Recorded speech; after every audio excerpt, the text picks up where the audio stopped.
So this video outlines how to replace the square peg on the SRP. This is the part of the SRP that experiences the most force, and I've made several attempts to improve it. However, it appears that none of those are as permanent as I'd like them to be. So the solution is simply to replace these as you'd replace the oil of a car. So it is a fairly easy process. It used to be that you had to disassemble the entire SRP, but I figured out a way to replace these without having to disassemble the SRP. So basically, take a pair of needle nose pliers, reach in, pull it out. Now, this piece normally comes with a screw, and that screw holds it in place, and it prevents you from pulling it out. However, it is possible to pull it out if the D shaft is damaged. And the way that happens is because if you look at the motor has a D, and this shaft has a D. And then this also has a bolt inside, a nut inside it to reinforce it. So the way, what happens, this fails is if you instill too much force on it.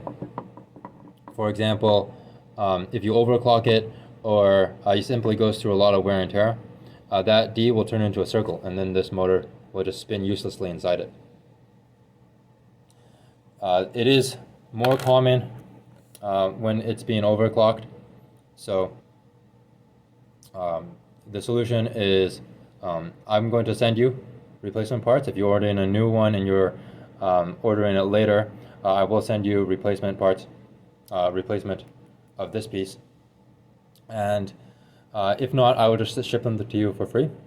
If you do overclock it, overclocking does void the warranty, and it increases the probability of damaging this piece. So if you have overclocked it, I would appreciate it if you let me know so I can charge you for the shipping, but if not, I guess there's not really much way for me to tell. Anyways, you pull out the original piece and you throw that away, and then you're going to have one of two replacements.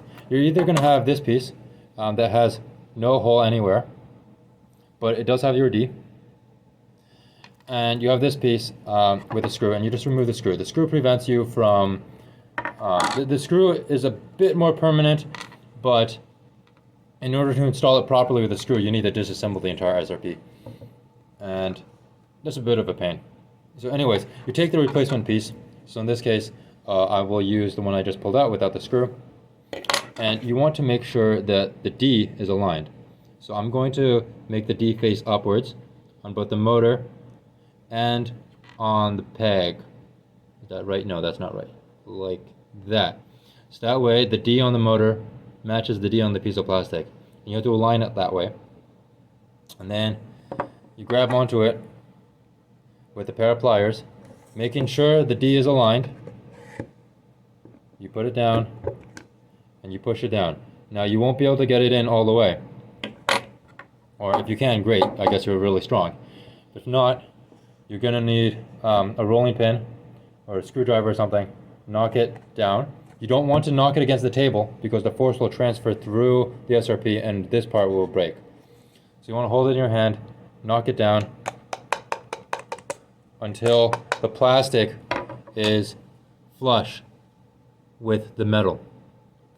And that's how you replace the square peg.